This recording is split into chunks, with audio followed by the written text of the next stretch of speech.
Hello, and welcome to today's episode. If you've already heard the introduction before, then just skip ahead about 4 minutes. Otherwise, the Bible is referred to as the living Word of God. It isn't a book that is meant simply to be read. It is a perspective-altering substance that is meant to be ingested and absorbed into you. And when it becomes a part of you, it changes you. And that is exactly what it is meant to do. A psalm is a spiritual song based on real-life experiences that reveal a profound foundational insight that is then expressed in the form of music, which is usually played on a harp. This is my own paraphrase of the Psalms.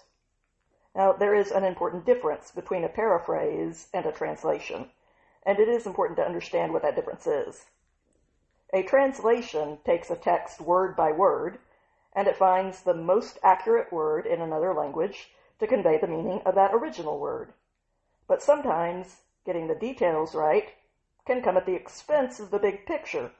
For example, the literal translation for a butt dial and the literal translation for a booty call could end up being exactly the same if they were both translated very literally into another language. But we all know that those are two very different ideas.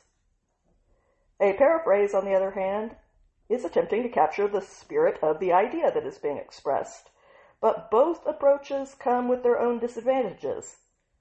Sometimes, the most literal translation for each word, while technically accurate, loses something in its translation. For example, if you were to translate the phrase, "cat got your tongue," into another language, it would make no sense to them. Why would a cat grab your tongue? What are you even talking about? In order to convey the original idea, you would have to find out which saying is used in that other language to express the same concept, but it might not involve a cat, or even any animal at all, and so the literal translation would not be a very accurate one. But in a case like the one that I just described, the idea is more important than sticking to a very literal translation that loses all of its intended meaning. However, because paraphrases are an individual's interpretation of the underlying idea, instead of a rigorous academic translation of the word, they are not as objectively accurate as a translation is. A paraphrase is a lot more subjective, and that makes it much more susceptible to interpretations that are way off the mark of the original text's intent. The focus of a translation is on detailed accuracy, and sometimes the broader picture is not conveyed very clearly as a result. The focus of a paraphrase is on painting that big picture, but it often loses the accuracy of the finer details. Both are useful as long as you understand which is which, and what the disadvantages to each approach are. And that is why I recommend using both an accurate translation, like the New American Standard, and a responsible paraphrase. Psalm 68, Part A, verses 1 through 6. For the music director, a psalm of David to be sung. When God rises up, his hostile enemies are scattered. So let those who truly hate him flee from his presence, because it is approaching quickly. In the same way that fiery smoke is relentlessly blown away, drive people like that away. Like wax that melts when it is in the vicinity of fire, let the wicked perish in the intense presence of the source of life.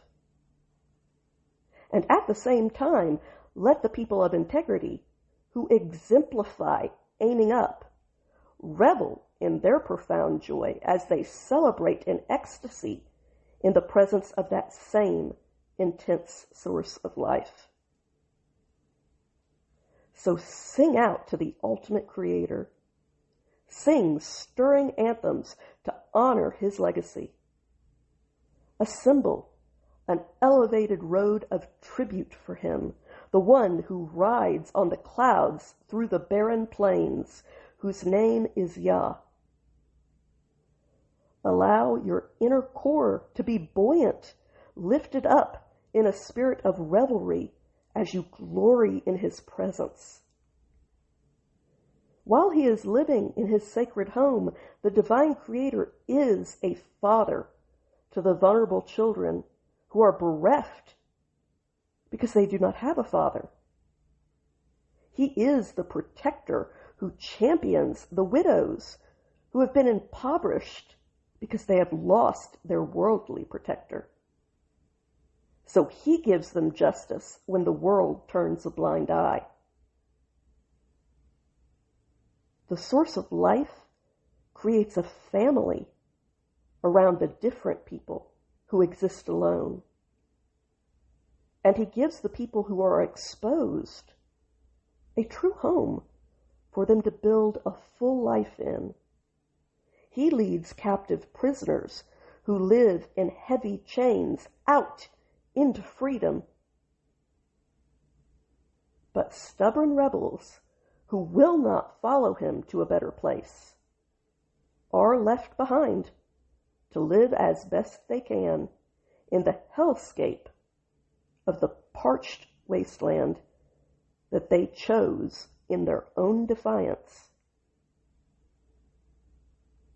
I pray that whatever voice God might choose to give me in this world, he would also give me the words that I should use it for.